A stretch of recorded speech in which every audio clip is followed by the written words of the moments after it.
Hello and welcome. This is Brett checking in from my editing bay, which is really just my office at my house. This week we had a lot of technical difficulties. We had some connection issues during the recording. I had my microphone die on me shortly before we started recording, and I had to go to a backup mic, which really hindered my audio quality. So I did my best to really try to give you that normal rich quality that you'll hear from both of us.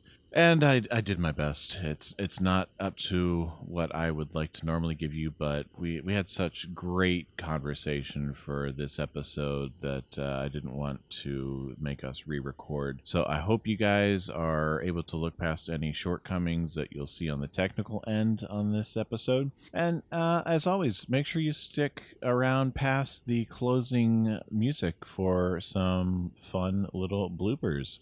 So here you go.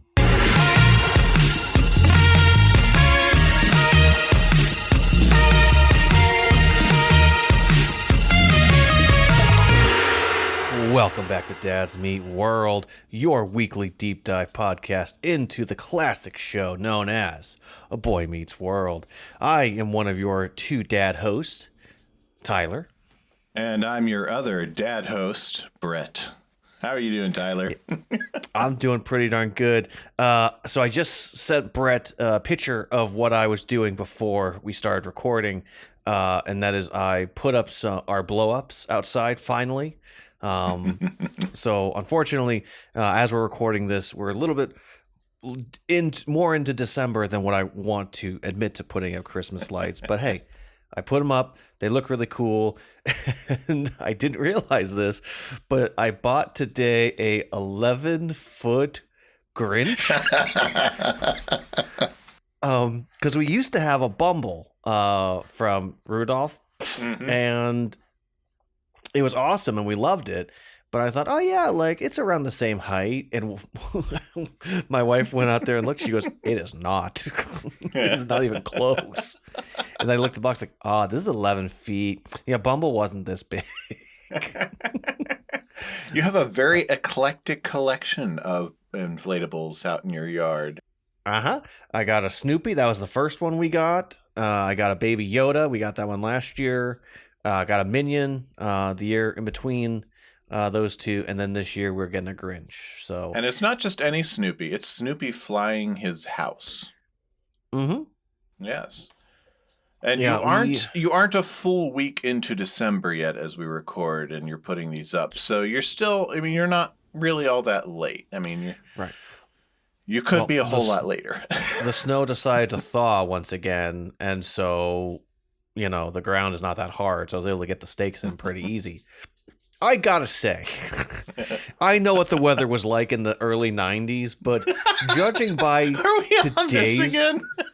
today's weather... No, seriously, hold on. Judging by today's weather, some of the stuff Cory and Shawn are wearing, I get it. Pennsylvania's super weird now. Our weather makes no sense to me. Apparently, you can wear shorts right now and be just fine. Now, I'm in Northeast Ohio as we record. I'm not in Philadelphia area. It would take me, I don't know, 6-7 hours easy to get out to Philly, depending on traffic, maybe more. I'm quite comfortable in shorts tonight as we record. Mm-hmm. Yeah. So, how are you, Brett? I'm doing all right. Our Christmas lights have been up since we went out, I think, the day after Thanksgiving, 2 days after Thanksgiving. And we don't have inflatables in our yard. We're on a pretty main road in our town, and we had a little projector up in our yard for Halloween a year or two back that was actually stolen out of our yard. So we have largely stuck to things on the house itself, though I do have a little projector this year. I need to build a little cage over top of it to keep it from being snagged this year. I just have not gotten to that. My time has been, spent building other things like a set of shelves tonight so that my children will stop putting food on the floor in front of the shelves in the basement instead of on them. So there's no longer an excuse as to why their food is on the floor instead of on the shelves. Now, you just unlocked a quick before the show soapbox, so if you decide not to add this, I fully understand. But I got to say this real quick. I got to remind myself to put in like a bell ringing here for your soapbox. So I'm a hunter. I like going out into the woods. I like attempting to take down the mighty buck that is the whitetail. Mm-hmm. But Pennsylvania a few years ago changed the first day of rifle to the Saturday after Thanksgiving instead of the Monday, which when I was in college, that would have been kind of cool to be able to go out hunting, have a quick weekend, blah, blah, blah. The problem is there is no time from Thanksgiving dinner to the first day now. And so what we used to have, which was a whole weekend to get ready for the first day, go out, if we had to build like a shanty, we could build it that weekend, put it out the night before, go down, knock out whatever we need to do. We had a few days. It feels like a sprint now to actually get out to the woods on Saturday morning, but then we also have a Sunday hunt as well. So then if you don't get anything that first day, well, now you got to go back the next day. But if you have responsibilities at church, like I do now, you can't really stay out there very long. So it's complicated. And what was a glorious day, that was a Monday that, you go out hunting and everybody was out hunting. Now you don't have that. And so it's just I feel like we're behind because what used to be, okay, I'm done doing hunting prep. Let's get stuff out. Let's start decorating, let's start moving the things around, get my wife into position where if she wants to start decorating things, she can, but we just haven't been able to do that because I spent all Saturday in the woods. So that time was gone. That's my soapbox. Pennsylvania, I want you to change your laws back. Also, quick soapbox. How come we never had an episode where the guys went hunting? I feel like Alan would have been a hunter. Yeah, he probably would have been. But he did eventually purchase a sporting goods store, so maybe we'll get into some really good opportunities for that. But you know what Eric would say about your hunting woes? I laugh at your problems. I laugh at your problems!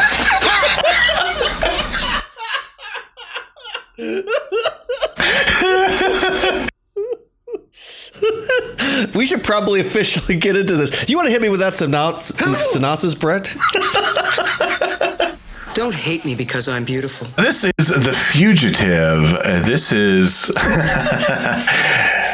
Shawn blows up a mailbox at Alan's grocery store with a cherry bomb. He stays in Cory's room to avoid going home.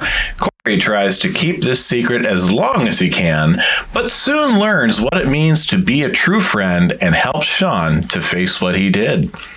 This episode was written by Jeffrey C. Sherman, directed by David Traynor, originally aired February 25th, 1994, and currently enjoys an IMDb rating of 8.1.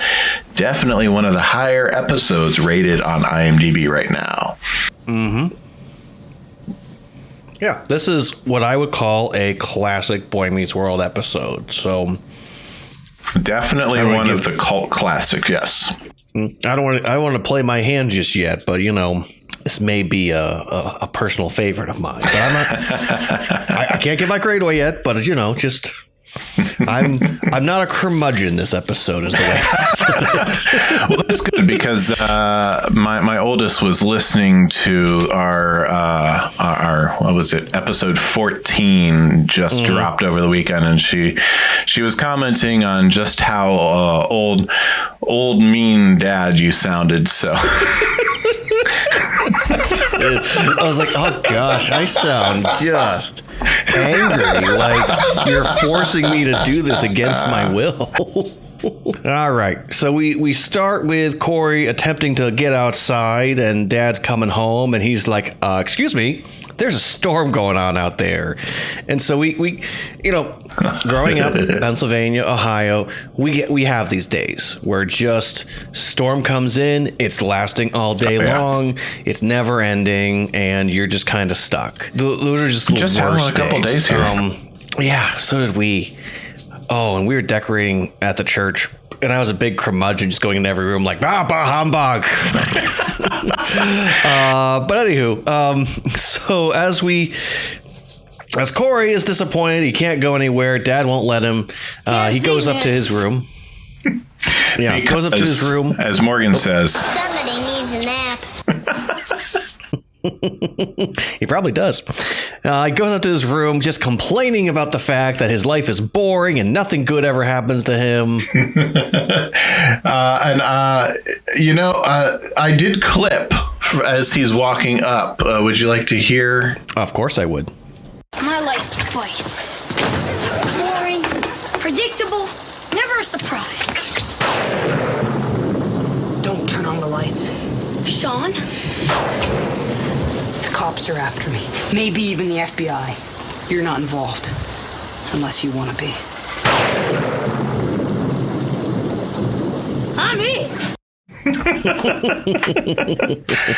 Sounds like Shawn's in trouble again. Yeah, he is. Again, this is classic episode, and I love in the future we'll get a reference to Shawn walking in and saying, I blew up another mailbox. So it's so famous that the show references itself. It's quite meta. Yes. Yeah. So Shawn apparently has done something really bad and wants to know if Cory is in with him. And Cory, being Cory, is in. Of course. We get to my favorite intro, and then we're back in the boys' room, and they're chatting. Do you have any of this clipped, or? I do. I actually have Shawn's explanation of the whole event. Okay, why don't you just go ahead and start from there then? All right. You remember that cherry bomb? Oh no. Feeney found it. You're suspended. Nothing good ever happens to me. All day I kept feeling in my pocket, all round and waxy, just begging me to light it. I mean, I could actually hear it saying, light me, Shawn, blow something up. What did you blow up? Well, I was riding my bike down K Street. You blew up K Street? I parked at the Market Giant, You right? blew up the Market Giant? That's my dad's store. I have mixed feelings. But there, on the ground, by the shopping carts, a matchbook.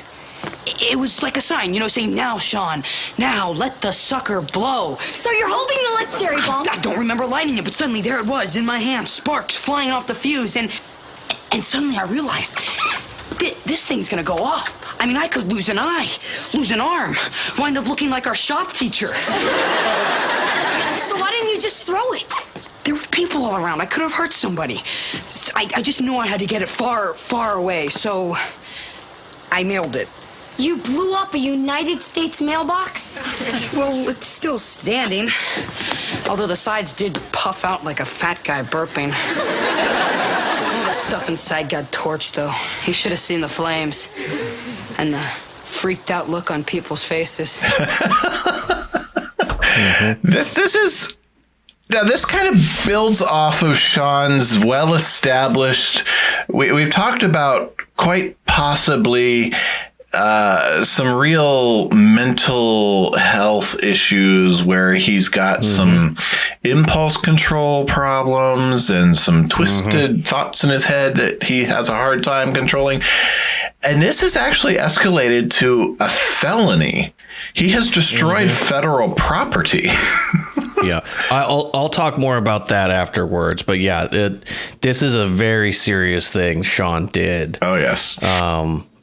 And it's amazing that he only got grounded. Like, we don't hear anything happening after the fact, but I'm hoping that means he just got a slap on the wrist by the local authorities. Yes, I think there's probably enough character references that would have come to his aid too. And granted, this was also the 90s, and let's be honest, Shawn's a white kid with probably no real police record, so. Right. Well, and the thing about this is that Shawn knew that he didn't want to hurt anyone. Mm-hmm. But he did know he wanted to light it because he probably wanted to see the explosion. Mm-hmm. And in the moment, he does confess, at least to Cory, and I'm sure he did share with at least whoever would have interviewed him afterwards. I'm sure he shared with them as well, that he wanted to keep it away from people. And in his sixth grade thought process, he put it somewhere where it couldn't hurt people. Which, in fairness, putting that in a metal box is safer than throwing it somewhere. It could have blown up a car. Right. So, I mean, it's one of those tricky things about Shawn that he's doing a bad thing and he knows that part of it's bad, but he also knows that he has responsibilities within that bad. Yes, and he's growing. And so we catch up to him here in Cory's room. He's worried about what's going to happen when his old man catches up. And this is the classic hiding out at your best friend's house where no one's going to look for you, right next door to your teacher. Yeah. Well, because Cory asked him, like, how'd you get in here? He goes, I climbed up into the tree and through your window. So I guess that means that the tree house technically has a way into their bedroom. There must be a branch that's close enough. So it's either because Shawn is willing to do it because Shawn has no fears, or Cory and Eric just never think to go out the tree to outside. Yeah, I'm willing to bet Cory's probably climbed out that window a time or two. Yeah, maybe. But either way, yeah, Shawn asks if Cory will hide him, and he goes, yeah, let me just ask my parents real quick. And he's like, no. You're really new at this, aren't you? That's perfect. That's going to be so useful down the road. Oh, yeah. Yeah, so he's like, can you hide me? You can't tell your parents. If you tell your parents, they'll tell my parents. And he goes, all right, fine. I'll keep you safe. What about Eric? He's dumb, but I think he'll notice a third guy in the room. But there is a third guy. We'll get to his theory, but I really love Eric in this episode. Like, it's small, but it's so impactful. Now, granted, this room is actually kind of sizable for two teenage boys, but where is Shawn gonna hide, especially once we see what's in the closet? There's nowhere to hide. And they share a bathroom with Morgan. So where's he going to hide? There's nowhere to hide. He's been constantly moving. And that's why it's a classic. And no matter what anyone does, they always get caught. Oh, yes. And for whatever reason, the guys don't learn this because they try this again in the future and it doesn't work. Yep. But anywho, Mom says it's dinner time, so Cory goes down to dinner, and he is acting normal. Oh yes, and Alan has the perfect response to this. Cory, you're grounded for 2 weeks. What'd I do? I don't know, but the way you're behaving, it's got to be at least 2 weeks. Dad, I can honestly tell you, I haven't done a thing. What was that? My homework fell off my desk. There's so darn much of it. I love Al's response. He just, he knows something's up, and we'll just stay in the moment here from Cory's perspective. He knows something's up. You're grounded. I don't know what it is, but it's got to be at least 2 weeks worth. I was going to say, like, have you not had a moment with any of your kids so far where you're like, yeah, I know you did something. I don't know what it is yet, but I know you've done something. Oh, I'm well aware of what goes on in my kids' heads. There's very little they can keep safe from me. There are many times I can look at them and just go, yeah, I know something's going on. And for as bad as Cory is hiding all this, he's very quick on his feet when Shawn's thumping around upstairs. Oh, yeah. Cory, I mean, he's an improviser. That's for sure. There's a part of that wonders, why couldn't Cory just, go to acting and, being comedian, improv? He probably could have done well at that. He could have. Instead, his neuroses take over and, he becomes a teacher. He does. Oh, I don't want to get into that yet. But anywho, he takes food up to upstairs for Shawn because Shawn's hungry. Yeah. And interesting comment that Shawn has about this dinner. Anyone ever tell you you're built like a chimp? Oh, that's the wrong comment. I forget that he comes out and he's wearing his clothes, and you're like, huh, there's a height difference. It's such a stark reminder of the height difference between these two. And it's not something that I normally think about, but yes. But yeah, the meatloaf. But real quick, Cory wears baggy clothes. Mm-hmm. So in lieu of that, you know that the actor himself is not wearing the actual clothes that the other character had. They clearly had shorter clothes, but it makes the point of one's taller, one is developing more, and the other one is not quite there yet. Yeah, the visual cue works. Yes, it's perfect. But the meatloaf little discussion is kind of fun. Yes. I don't have that. Do you clip. have that? I don't have that clip, no. I thought you were queuing it up for yourself. I'm sorry. Yeah. So Shawn is not happy with the meatloaf because apparently there's no ketchup.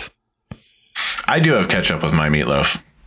In fact, when I make meatloaf, and I do, I actually make a glaze for the top that consists of ketchup, mustard, a little bit of vinegar, and some brown sugar. Brown sugar? Mm-hmm. Yeah. When we do like mini meatloafs, and so we always have like a glaze over top of it. So yeah, there's always something on it. Last time I made meatloaf, I cooked it in some muffin tins so that we had individual meatloafs. That was kind of cool. Very nice. But yeah, even then though, when I eat it, serve with some mashed potatoes, some vegetables, I still will put some ketchup on top. I'm Team Shawn for meatloaf. Give me ketchup. Interesting. Yeah. No, so the mini meals we do, we take like the small little like square thing. I don't know what the dimensions are, but basically we get like 4 big giant burgers and like normally like a teeny tiny one in the middle. It's quite wonderful. Maybe when you visit sometime, I'll make it for you. Yeah, I'm looking forward to it. It's one of my favorite meals. Anywho, so Shawn's kind of disappointed. He doesn't know how he's going to eat it because he always has it with ketchup. And then Eric decides that he's going to come and investigate the situation. Because Eric knows that Cory's hiding something immediately. You're hiding a puppy, huh? I love that next thing. Ooh, it's a big puppy. Oh, it's a big puppy. But what happens to the puppy? You let the puppy go. Out a second story window. What was I thinking? Now, we both have dogs. And so if someone's trying to hide a dog, it's impossible. Oh, yeah. They are so unpredictable. Oh, by the way, I'm now thinking about this. Like one of our first episodes, I said, oh, yeah, we were walking my sister's dog, blah, blah, blah. When that dropped, we had already gotten our dog. And I've completely forgot to say since then of like, oh, yeah, we have a dog because we have a dog. Yep. Welcome to the world of dogs. Now. Yes. Oh, my gosh. Dogs are a lot more work. Yes, we say it all the time. Yes, I want to see Eric trying to hide a dog in the Matthews house. Oh, okay, that's the show I want on Disney Plus. Young Eric. Yeah, young Eric. That would be awesome. Eric is a Baby 5th and 6th grader. Oh, him riding the roller coaster all day long. Yes. What they should show is that he is like Farkle in the beginning, but just too many knocks on the head turns him into Eric. That's long been my theory. So Morgan's got to take a bath, but Shawn is hiding in the bathroom. I do love that. Everything Cory does just is red flags to mom and dad. If they would be the worst parents if they hadn't figured it out by this point. Well, I mean, we do, spoiler alert, know that at this point they are aware of what's happening. Oh, yes. They knew from the beginning, but still. Right. But the fact that, like, they're just kind of just letting it go, letting him think that they're getting one up on him, you know? Mm-hmm. I like that parenting choice. So Morgan gets in the bathroom for a bath. Hey, Cor. Lassie came home. Eric now knows. I like how he takes a seat and he goes, let's just get to my bribe.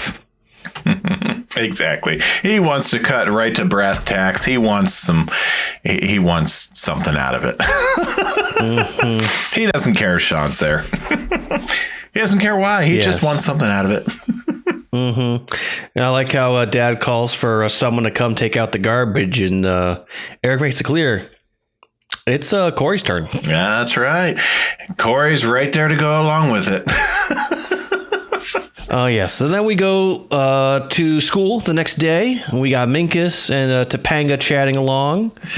And, you know, basically, to boil it down, they have the opinions that you think they're going to have. Oh, of course. Minkus thinks that Shawn is a criminal, that he's going to get locked up and he's never going to see him again. And Topanga thinks that what he did was clearly a political statement and it was really brave, you know. Yeah, and probably dangerous. It's a little bit reductionist based on the year that they've had so far together. I mean, I kind of expect Minkus to have a little more sympathy towards Shawn. I'd kind of expect Topanga not to go straight to the political demonstration route. But it works. And Mr. Feeney's comes in and he's got his morning greeting. I imagine no one here has heard from him. Me? What makes you think I heard from Shawn? I was addressing the entire class. Yeah, but you make it sound like I lit the cherry bomb and stuck it in the mailbox on K Street near the Market Giants. I'm guessing. He claims he hasn't spoken with Shawn since the incident yet. He knows the precise location, knows Hunter's plot involved a cherry bomb.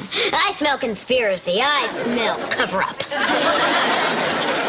I smell a nerd with 9 fingers. Mr. Matthews, unhand that Minkus. Is this the first time we hear or see Cory go full out, like, no pretense, everything dropped, and he just, like, threatens Minkus with violence? I think so. But when you think about it, he's talking about his best friend. He knows his best friend's scared, and he's trying to think on his feet. And, you know, the nerd that he can normally just ignore and just go whatever is pushing a button.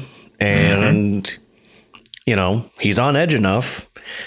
You know, if he didn't have enough respect for Mr. Feeney, one could argue that Cory could have just started fighting him. He very well may have. I could buy him going and pulling that finger back in that moment. Yep. But then we get into today's assignment, which is Edgar Allan Poe, The Telltale Heart. We'll get to him later. But I don't know if this is actually like a literature class or what the situation is, but, you know, Feeney's using this probably as a way to get Cory's guilty conscience to start. Oh, I don't doubt it, especially, and granted, this could be TV or magic or whatever, but he does skip a good portion of it when he's reading out loud. I didn't bring everything to the table tonight, but there's when the section that he's reading, there's a good portion that's cut out of it. But just for dramatic effect, I really like how they pull in, the heartbeat and everything, and just it's a perfect segment right there for Cory. You know, this is your moment, dude. Come clean. Yep. We go back to the bedroom, though, and Amy is vacuuming and singing, and for some reason, she keeps hitting Shawn. Oh, yes. I just love that. I didn't want to do it. Ow. I didn't want to do it. Ow. Yes. That lovely song, which is a real song, by the way. It is a real song. We'll get to it. Don't you worry. Oh, yeah. And I wonder how often Amy, because clearly Eric and Cory have chores. I mean, they're taking out the garbage. I really wonder if Amy vacuums their room normally, or if this is just because Shawn's in there. I mean, well, it looks as though they have hardwood floors in their bedroom. Mm-hmm. It's been a while since I've looked at it, but I'm pretty sure she's just there's like a rug that she's vacuuming. Oh, they have hardwood floors, but it is with that type of a vacuum she's using. You can use it for. It can be more effective on a hardwood floor, especially under a bed. So it's a legitimate usage of the vacuum. Mm-hmm. I'm just curious if that's something she normally does while they're at school, or if this is just her taking advantage of knowing that Shawn's hiding somewhere in the room. Yeah, I mean, it could be both. Like, in a way, she could be doing more chores towards their room because she knows he's there. And so if she keeps coming in and out, it means Shawn has to keep ducking somewhere, trying to hide and not be seen by her. Yeah. So, because I think Amy doesn't, quote unquote, want to find him, but to spend all day messing with him, I don't think she has a problem with that. Oh, I don't think so either. Yeah, Cory runs in immediately trying to talk to Shawn. Didn't realize Mom is there. Thinks on his feet again. Mm-hmm. Not that great, but Italy. Does it anyway. I didn't see France. Didn't see anybody's underpants. Speaking of underwear. Yeah. And then she goes, "Oh, I found your secret." He goes, "What? What?" She's like, "Hey, you organized the closet. Good job." He's like, yeah, that was me. And I gotta call a little bit of foul on Shawn's commentary about the closet. Pong is the most up-to-date video game that Cory and Eric have in there. Oh, I forgot about that mention. I mean, in fairness, it's the 90s. Yeah, but still, this is a boy who is so obsessed with baseball. He wouldn't have a Nintendo or a Sega that has some sort of baseball-based... I mean, he has Duck Hunt in another episode. He uses the Duck Hunt gun, and Pong is seriously the most up-to-date video game. But that was the pilot, Brett. Mm-hmm. So who's to say? That's my little soapbox. I have a little bell to ring. I mean, in my personal opinion, this type of family, they would have a Super Nintendo. My hunch is that it's probably a family one. Oh, that and probably is. They're probably allowed to take it to their room sometimes if their parents don't want the game on the big TV, but it's probably at the moment downstairs, and they do have like a little Pong, and that's all they have in their room that they can always play. But sometimes, probably when they ask permission, they can take it into their room. I can buy that. You know, but either way, Shawn comes out complaining about, almost getting sucked into a Hoover. Shameless product placement. Yes. And he, complains about Pong. And, Cory's kind of just trying to say to him, "Hey, man, people are kind of worried about you." Mm-hmm. And he goes, "Doesn't matter. I'm not going home because I'm not going home." Mm-hmm. Which it does. The adult in me, dad in me as well, goes, well, what's going on at home that he doesn't think he can go home? Yeah, they don't paint the best picture of Shawn's home life. And we know up to this point, Shawn is not from a great home. We know that his dad's been out of work. We know that he does have mom and dad both at home. May or may not still have a sister at home. We know that Cory is well enough liked that he can hang out with them. We know that Alan at least knows his dad by name and is on somewhat friendly relations with his dad. But we know also that Shawn looks at his dad as a very strict man and does not, is not, how shall I put this? His dad is not, he's generous with the swift hand of justice, shall we say. Yeah, I get that impression. Yeah. I mean, from what we learn about Chet Hunter later on, because we don't even have his name yet, you understand that he does drink, and probably when he drinks, he probably makes threats. He probably makes very firm statements, and potentially at his young age of Shawn, he doesn't know the difference between when his dad is drinking, when he's not drinking, or at this time he could just always be drinking. Yeah, and so I would not be surprised if he's expecting to go home and see drunk dad go off on him for this. I mean, it's a pretty sizable mistake he made. Yeah. Well, I mean, how do I want to say this? I could understand as a father being angry with your child for doing the thing that he did.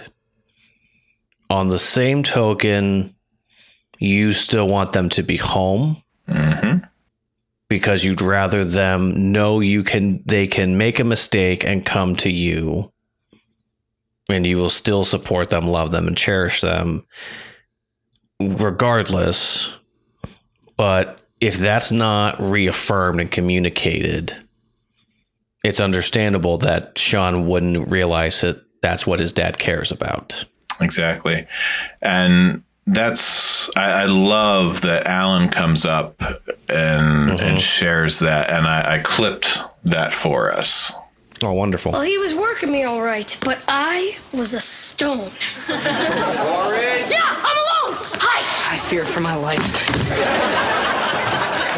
Hey, how was your day? Quit pumping me. I know nothing. Well, me, I had a lousy day. You see, yesterday I put about 26 bills in the mailbox outside my store, and today I found out that, well, you know the rest. Yeah, I heard something along the lines of a mailbox natural disaster. You know, the glue on those stamps is highly flammable. I heard that Shawn may be involved to the extent that he did it. Huh. Now that I did not hear.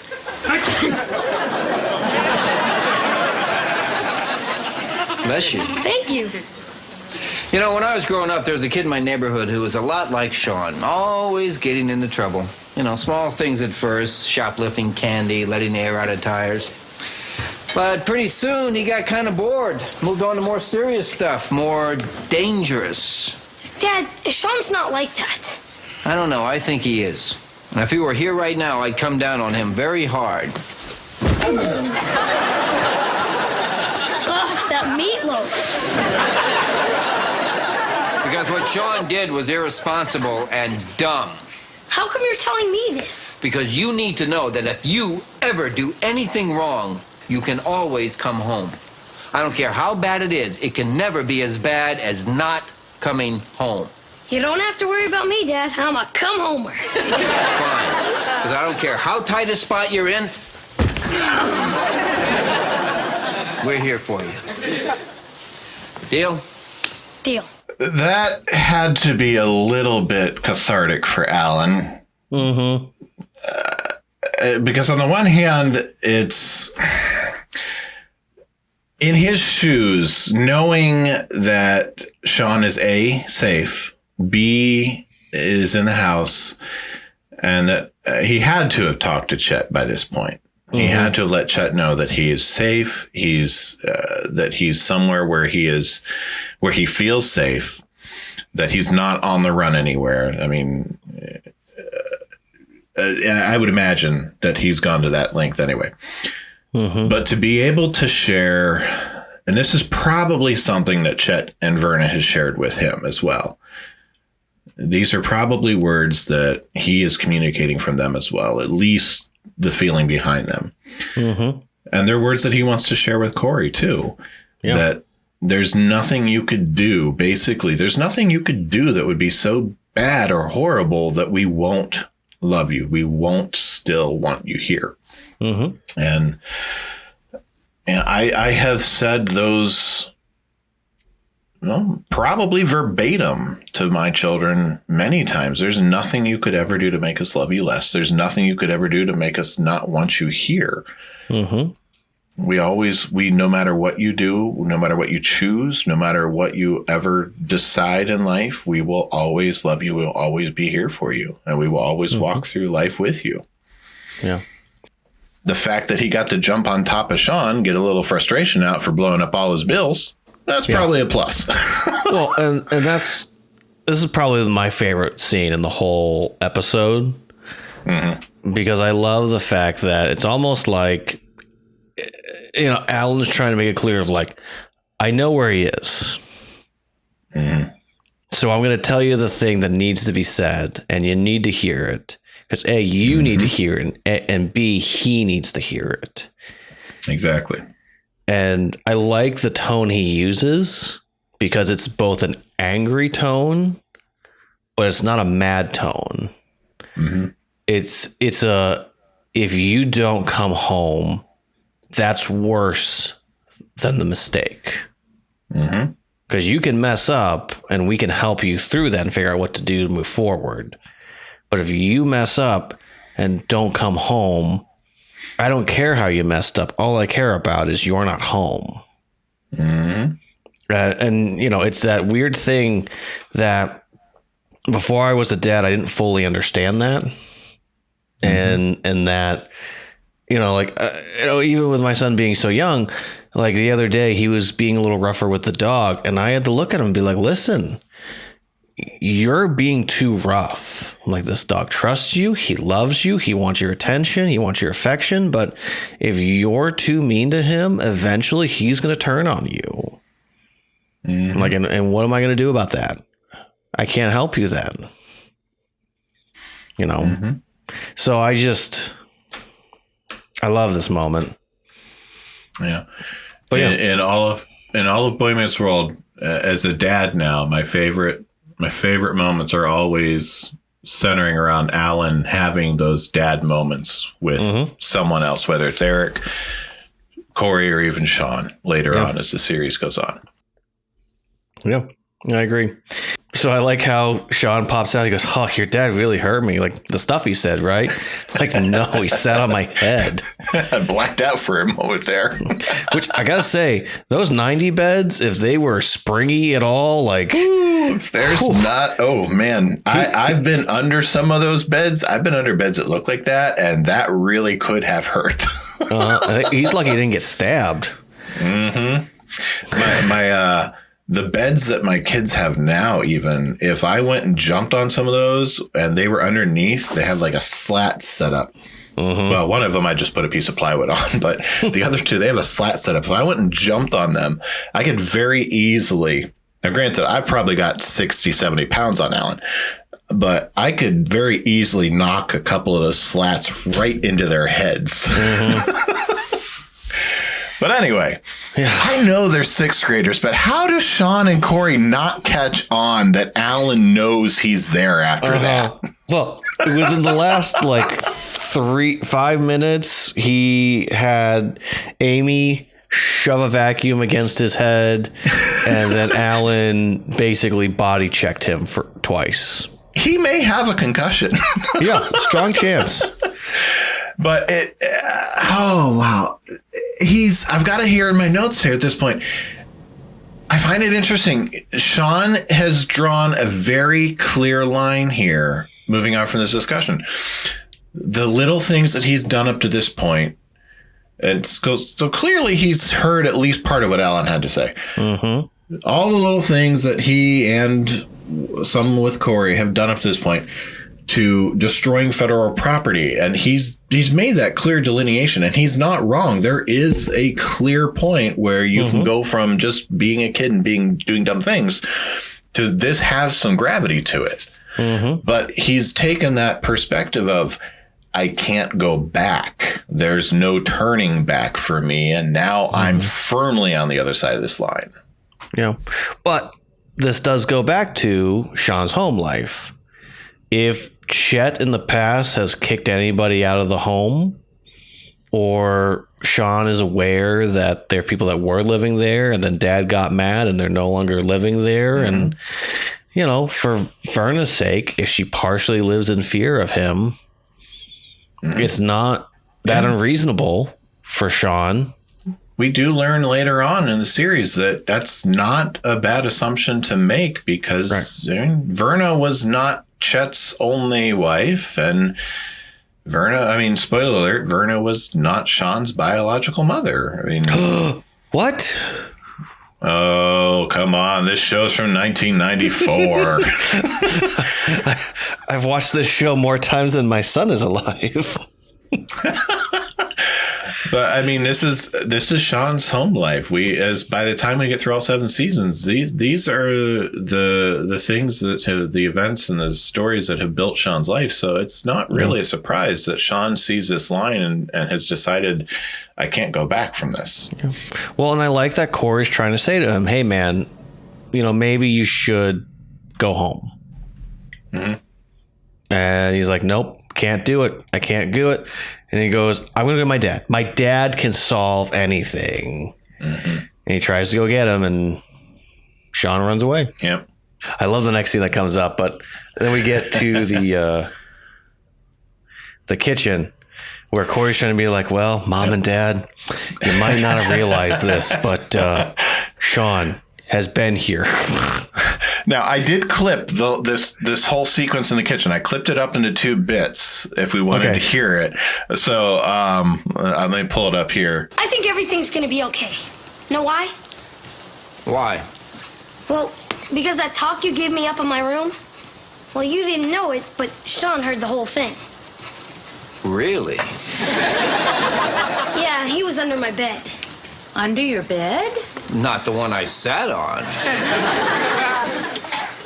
Actually, I've been hiding Shawn up there since yesterday afternoon. How long have you known? Since yesterday afternoon. The noise is coming from your room. Food you snuck upstairs. It could have been a puppy. Cory, no one is that naive. I happen to like the puppy theory. Cory, no one's that naive. Oh, but... I happen to like the puppy theory. Yeah. I just love this reaction from them, though, because it's just, yeah, we're aware and we're just playing along. I love their parenting style. I really, really do. Because Cory believes, as he's starting to say this, like, I am blowing your mind right now. And they're blowing your mind. And their response is like, yeah, we know what goes on in our house. Not the bed I sat on. You know? How long have you known? Yesterday afternoon. You guys didn't tell Shawn's parents, did you? Of course we did. Cory, didn't you think how scared Shawn's parents would be not knowing where their son was? Wait, I don't get it. If you guys knew all along, why didn't you bust us? Sure would have been easier on me. It was killing me trying to hide this from you. Well, we knew he was safe here with his best friend, who we hoped would help him make the right decision and go home. Cora, I know you really like Shawn. I mean, he's been your best bud since he taught you how to pick the lock on your playpen. But there's something I think you should know about him. You think he's a criminal? I think he has rough edges. I think he's at a point in his life where he can go one of 2 ways. Back on my side of the line, or gone forever into cherry bomb land. Cory, Shawn has always reminded your dad of someone he knew when he was a kid. You had a best friend like Shawn? I was like Shawn. I had a best friend like you. You did? And when I was about 12 years old, I got into trouble once, and I considered my options. I could hop a train to California, I could start my life at 13, get a job at 14, be married at 15, have kids at 16. I thought it was a great idea. Sounds like a dumb idea to me. Oh, you think so, huh? Yeah. Just because you make one little mistake, you don't want to throw your whole life away. You see, guys like you and my best friend Richie, that's the way you think. Guys like me and Shawn, we don't think like that. Did you ever go to California? No. Well, what happened? I don't know. Somehow I ended up here, in a room, with you. Listen, Shawn's gonna get in touch with you. What should I do when he does? Kid like you, you'll know. I love this scene.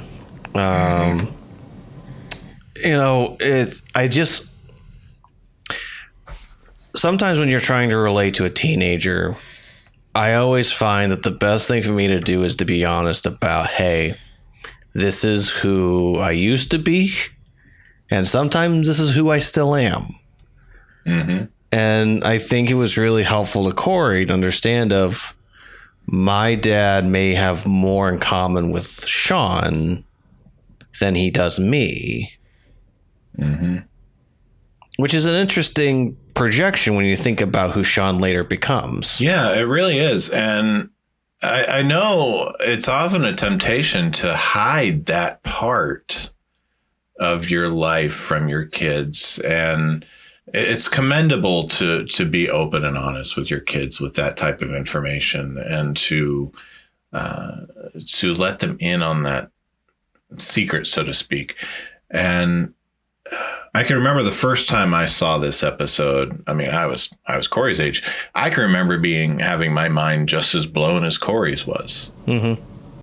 And it was just being able to see that he connected with Shawn and he understands how Shawn thinks. Mm-hmm. It's not just suburban dad wanting to keep his kids safe from the little criminal across the tracks. It's dad who understands that he was that kid across the tracks, and he knows that, it could end badly, but he trusts his son. I love the next line, though. Well, I guess the room is empty. What a perfect time to set fire to my desk. I think it's Shawn has hidden at his best friend's house, and now he's hiding at school waiting for Cory to show up. Yeah, I get it. It's the 90s, but how did he get in there? Don't they lock the door? They do in other episodes. So I don't understand. They get locked in this school in another episode. Granted, it's dream sequence, but still they get locked in. Not only does Shawn break in, but Cory breaks in. Yeah, well, I'm assuming with Cory, Feeney probably left the door unlocked when he went in. I mean, potentially, who knows? But it's just this barrage of like, does anybody lock the door? Or do they just know that there's a window that's open that they can climb through? Or I love Feeney's comment. You two, all week long, you can't wait to leave, but here it is the weekend, late at night, and you're here. Mm-hmm. I love the way that he connects with Shawn here in this scene when he goes into his SEs. Shawn's just kind of doing his own thing. He's talking to him, and it's like he's not even paying attention to him. But he goes in his desk. Canvas. I often paint on the weekends. Very strong material. Difficult to rip. Give it a try. Go on. Of course, rugged as it is, even the smallest snip. And you see, Mr. Hunter, once the integrity has been breached, even the strongest fabric can unravel. Even the strongest friendship.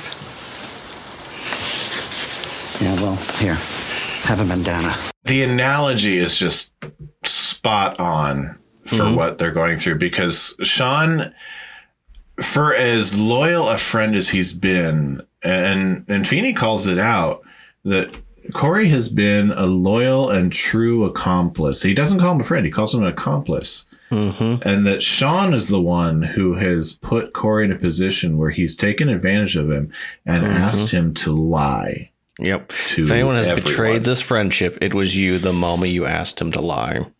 Yeah. And so I mean, I have a note in my I have a note in my notes here. Just that moral quandary. When does the friendship? When is that first tear? You know, asking a friend to lie for you. And academically, I have that answer easily. Yeah. And you know, if a friend came to me in trouble, would I give them a safe place? Would I do the things Cory did? To an extent. Would I work with them towards, you know, I would be more of an Alan in that situation. Definitely. I can't say that I would lie for them. I mean, I can say that I would not lie for them, but yeah, I mean, that image of just that tear in the fabric of the canvas is just, it's a perfect analogy for everything going on with Cory and Shawn there. Yeah. I've used that before, actually. I played this clip and then got a piece of canvas out that I messed with and had people try to tear at it, see if they could break it. And then I put a little cut in it and ripped it. So, yeah, this is like the first Shawn and Feeney heart to heart. And there's always something Feeney has a special relationship with both Cory and with Eric throughout the whole show. And this is the first time we get this moment with Shawn. And there's something about these moments he has with Shawn where it's like he's bringing out his A game. And it really is. It's like he knows this is the way I'm going to get through to him. And, you know, I think for Feeney, it's so important for him to encourage him to be a better friend to Cory, because he knows that Shawn needs Cory, and also Cory needs Shawn. Mr. Feeney is very interested in keeping this friendship going. I think he sees more merit in it than even the boys do, potentially. Feeney, throughout the whole time period of the show, is, you know, involved in these friendship and disagreements, and they get funnier as the years progress, you know, especially season 7 when he's like, can we just leave? I can't do anything to help right now. Yeah. Here, make a bandana. But Cory shows up, and I just have in my notes, he stands up to Shawn. Cory throws a bag to Shawn, and Shawn's like, all right, you got me the stuff? And he's like, no. And he opens it up, there's nothing in there. He goes, all right, you want to give me some money? No. Okay, can I borrow your bike? No. I got a ride. Well, from who? Your parents. And so I love this moment because, again, this is a Cory and Shawn heart-to-heart moment. And throughout the course of this show, they'll have more of these where either Cory is standing up to Shawn or Shawn standing up to Cory, but they have this moment where they're like, hey, this is going to be difficult, but I am your friend and I'm here for you, and regardless of what happens, nothing's changing that. So I love this moment. And Shawn is still fearful, but maybe because his dad drove here with Cory and Cory's not dead, so maybe there's a chance he won't be dead either.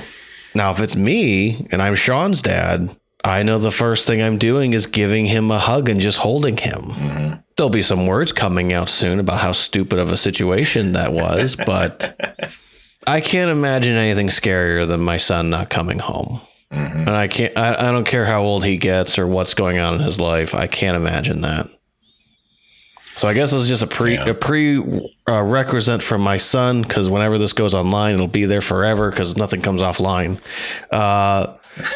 It's forever. So I'll just say it for both my oldest and the soon to be here soon.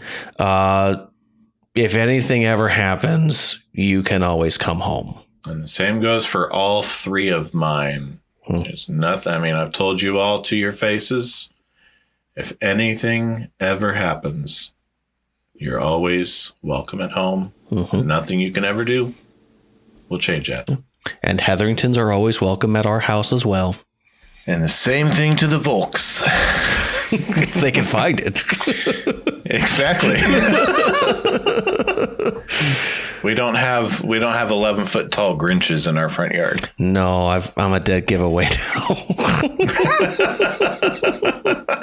Cory tells me he has to go home, and he agrees. Mm-hmm. And we cut to black. Door knocks, and they go, "Hey, what's today?"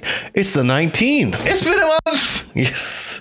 So he's free now. They do their classic dance. And I did clip all of this just because there is a buttload, which, by the way, yes, look it up. It is an actual term of measurement, typically used for wine. But there's a buttload of electrical activity going on in this living room. I hate to interrupt your touch reunion, but there's 1 minute left in triple overtime. Come on, Mom, you gotta see this. I got 5 more numbers to enter on the spreadsheet, and then I am done. Oh, TV. Hi. Dawn, I know I've asked you out like 50 times, and I know you said no like 50 times, but you gotta respect my willingness to get shot down. You will? Right now? Okay, where should I meet you? What happened? I had her! The game! Barbie's hair! I didn't say! Dad, what happened? Helen, didn't you pay the electric bill? Of course I paid it a month ago. I put it in the mailbox right outside my store. On Cherry Bomb Day? Get out, everybody! And thus ends The Fugitive. Yes. Yeah, so much happening all right there at the end of that episode. It does beg the question for me to you, Brett. If all 26 of your bills are destroyed, would you not write out new checks and send them out or call each of those places? Oh, I would have. I wouldn't have just assumed, especially like anything. The electric. Yeah, this one's on Alan. Yeah. This one's definitely on Alan. Oh, goodness. Well, Brett, would you like to get to some deep dives? I would love to get to some deep dives. People. Am I the only one who read the summer reading list? All right, so starting with mailboxes. All right. If you damage and destroy a mailbox, you can face either 3 years of prison time or a fine of $100,000 fine. Almost a quarter of $1 million. Yeah. Now, is that current day or was that 1994? That is current day. Well, it was. Okay. It was at the time, and it still stands today as the same penalty. Mm-hmm. Part of the confusing is that like people are claiming it also as part of like people's personal mailboxes. Yeah. Some of the places I saw were saying that is the same thing.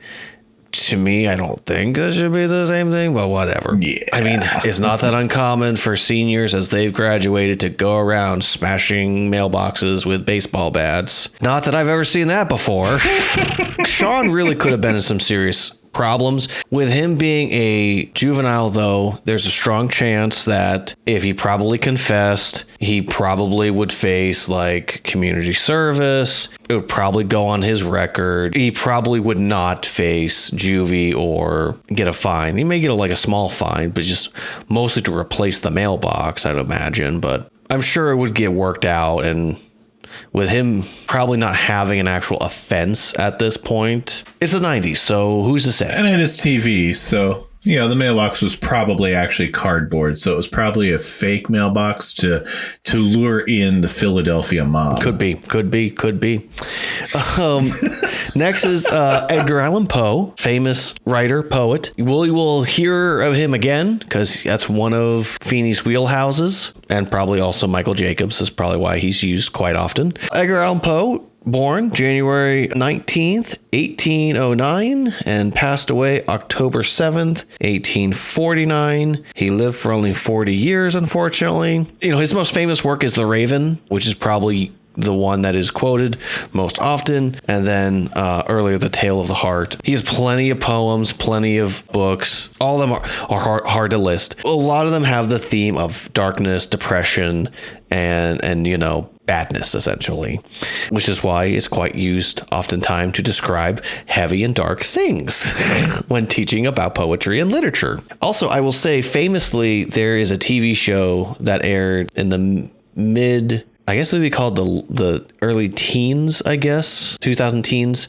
called The Following, and about a professor who teaches primarily on Poe and how he becomes a serial killer. So that's a fun show that once upon a time I watched until it got crazy and ridiculous. He actually, due to being in poverty, had no choice but to go into the army and ended up actually attending West Point at one point. Realized he wanted to pursue more of an academic career, and that's where he went to New York to do that. But Poe had lots of demons, which is stuff he wrote about. And unfortunately, when he passed, I found out that most likely it was from rabies. That I did know.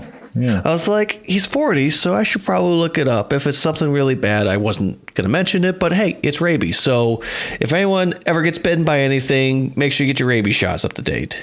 Get your rabies vaccine. Yes. Okay, so the song that Amy is singing is an actual song sung by Pasty Klein. Hi, Brett here. While I'm editing, I did not catch this while we were recording. I am aware that it is Patsy Klein, not Pasty Klein. Wanted to make sure that was clear before we had listeners who were bringing out the pitchforks and torches right back to your regularly scheduled Dads Meet World. You Made Me Love You, in the brackets, I didn't want to do it. She's an American singer, one of the most influential vocalists of the 20th century. She went from country to pop. She's one of the first ones to do it. And she lived from September 8th, 1932 to March 5th of 1963. Amy is in that range of, she probably heard that song as a young girl. Could have been a song her mom sang when she used to clean, whatever. Anywho, Cherry Bomb Day. If you look at the calendar, that is for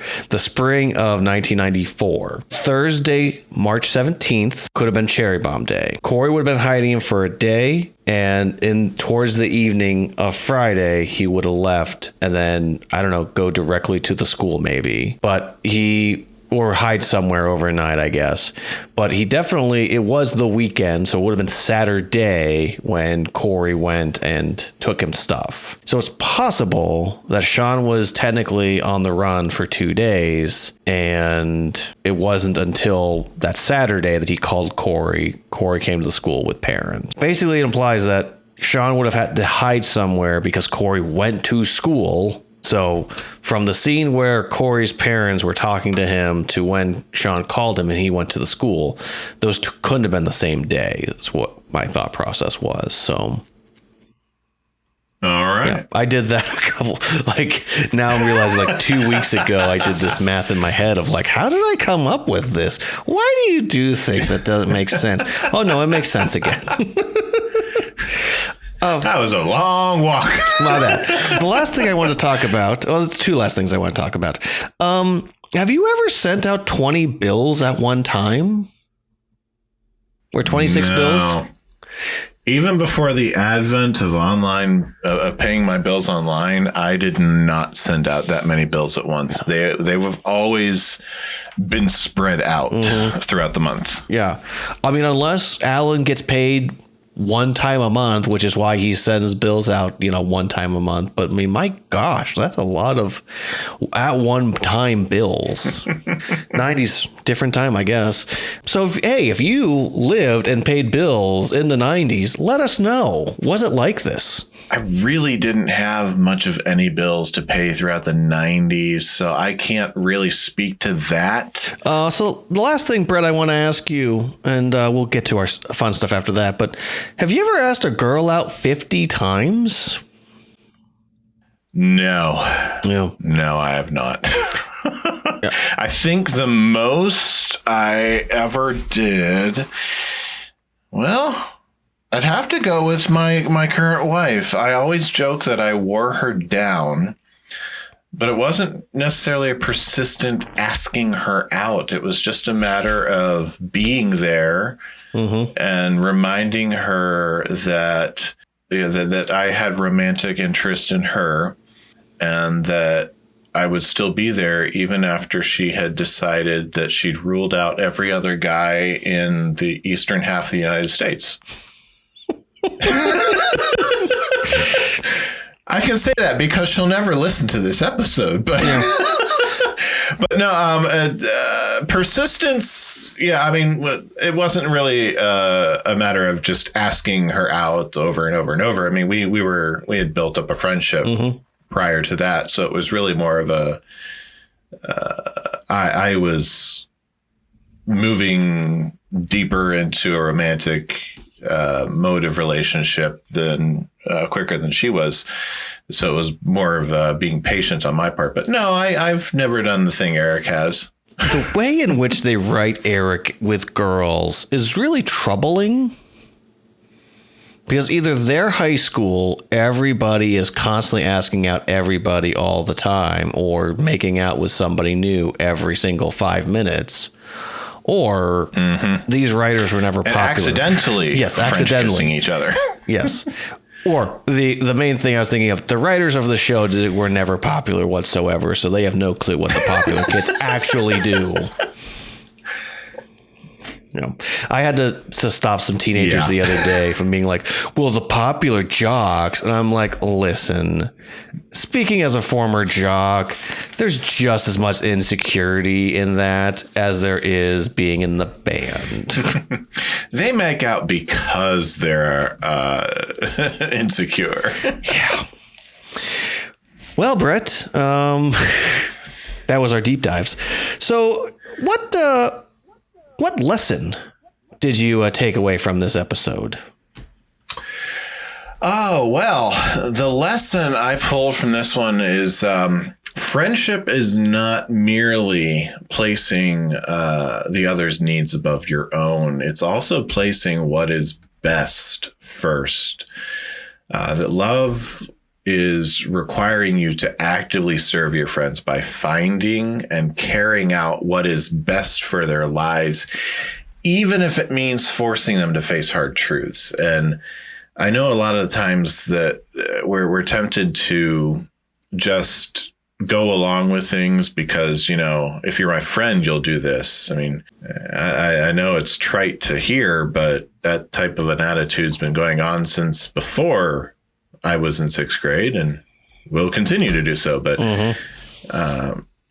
what is really being a good friend is looking at your friend in whatever situation they're in and helping them find what is truly best for them in that situation.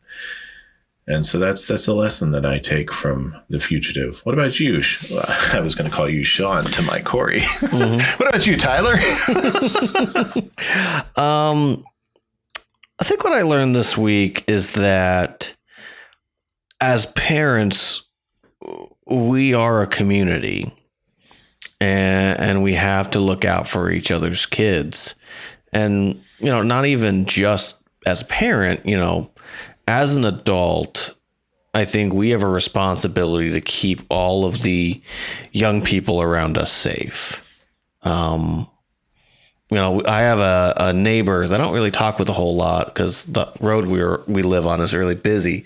But every now and then I'll see her outside and she's outside, you know, paying attention because my son's outside the front area. You know, if I'm doing something in one side of the house, he may run around the house, you know, multiple times. So if the neighbor's out there, I realized, oh, Grayson is spending way too much time out in the front area. You know, she's just kind of looking out for him, making sure everything's okay. But yeah, we're a community and we have to look out for each other's kids and for the kids around us. And sometimes that means that you have to let a parent know of what's going on with a kid's life. And it's not great conversations you have to have, but if it's my kid, I want to know. Yeah, there's, as much as it pains me to see, there's a lot of people that are too quick to jump to protecting, and I'm using air quotes for anyone who can't see me during the recording process. I see you. But a lot of people who are quick to jump to protecting teenagers by automatically assuming that their parents are not going to be accepting or loving or even willing to talk to their teenagers about something going on in their life. And we've gotten to a point in our society where schools and teachers view themselves as a better influence and presence in a teenager's life than their parents at home, and they just automatically assume that that's not a good situation.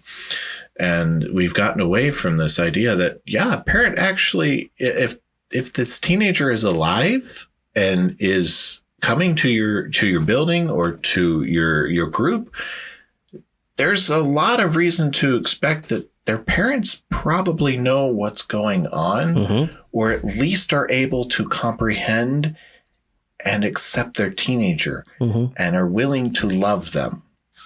And instead of hiding this kid from them or whatever's going on, let's be a community and actually work with the parent here. We were both trained that we take serious what teenagers tell us, and we take them at their word. But there's also a responsibility we have to check in on things. You know, if I have someone who's saying, I don't feel safe, I don't want to go home, if I call to find out, hey, what's going on, I may be hearing a completely different story. Not that that story isn't true to the youth or to a potential child, but that doesn't mean that it's completely accurate either. Right. And there's always going to be that perspective difference. I mean, you have different perspectives to go on. And I'm speak more to the idea of, a student confides in a teacher about something that's just going on in their life, their own daily going-ons, and a teacher or someone else, some other authority figure, and then they take it upon themselves to center themselves in that student's life, and rather than bring a parent into the loop, assume that the parent is not the best person to bring in. And so, yeah. But the most little bell soapbox for me. Well, the most influential person on a teenager is their parent, and it could be a good influence, it could be a bad influence, but as whether you're a teacher, whether you're a youth person or coach or instructor of some form, regardless of what relationship you have with a kid, you're still never going to have as much of an influence on someone as their parent. So, hey, what would you give for a grade for this episode? We should probably do that. You are worth every inch of that C+ I gave you in math.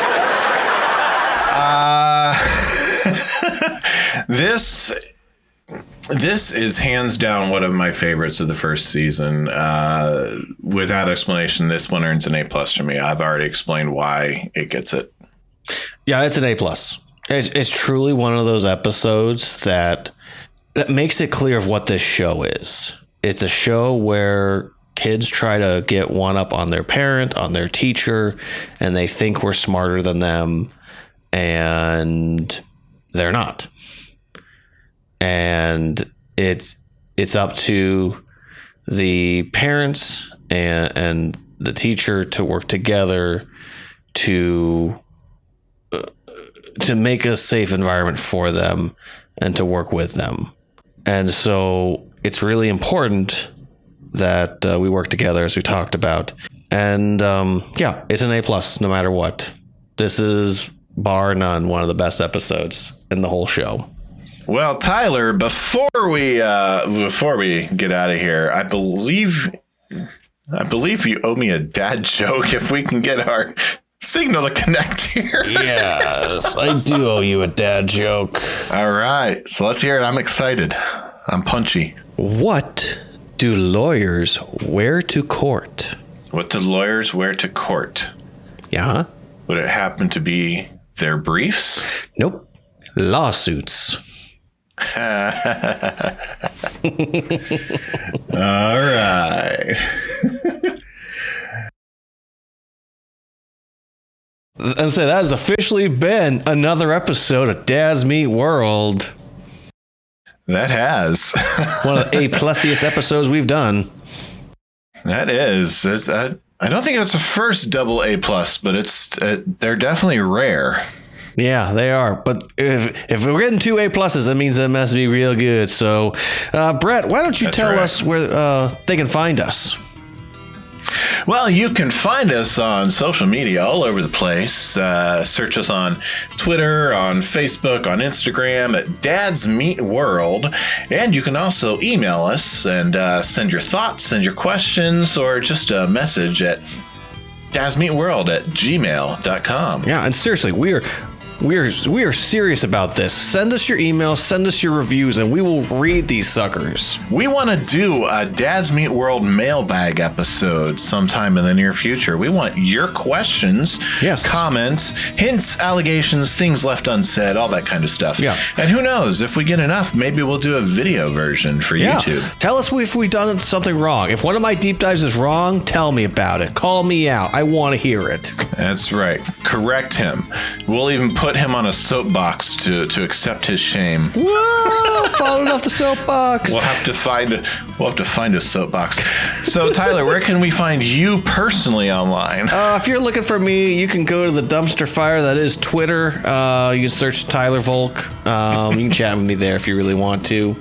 Brett, just real quick. I think I need a new hoodie. Do you know where I can get a nice, good new hoodie? Or t-shirt? I know exactly where you can get a sweet hoodie or t-shirt or long sleeve shirt or tank top, all kinds of stuff. You can go to dadsmeetworld.threadless.com. Nice. All kinds of Dad's Meat World merch right there for your pleasure. And are you on the internet, Brett? I am. I'm so glad you asked. You can find me at Dr. Headley Art on Twitter and on Instagram. All kinds of good stuff there. That's enough shameless promotion. All right. We thank you so much for listening. And as always, we'll see you later, good looking. That's right, good looking. You can find Dad's Meat World on Facebook, Twitter, and probably a few other places just by searching for Dad's Meat World. Dad's Meat World is a production of Headfirst Studios. Headfirst Studios. Tell your story.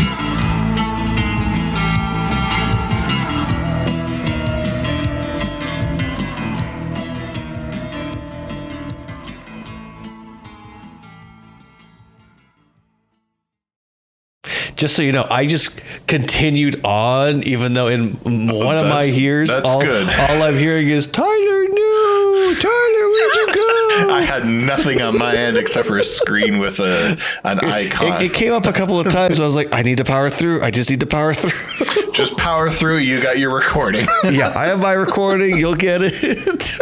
Gosh. This is really good for recording. I'm definitely cutting all this out. Because in my head... You have an odd definition of a fun show. Fun adult murder mystery show. It's got Kevin Bacon in it, like everyone's 3 degrees away from Kevin Bacon. Or was it 6 degrees? It's 6. 6 degrees, sorry. So I'm sorry. 6 degrees of Kevin Bacon. I will say that is a fun game to play. It's a very fun game to play. All right, I forgot all about this. Hold on.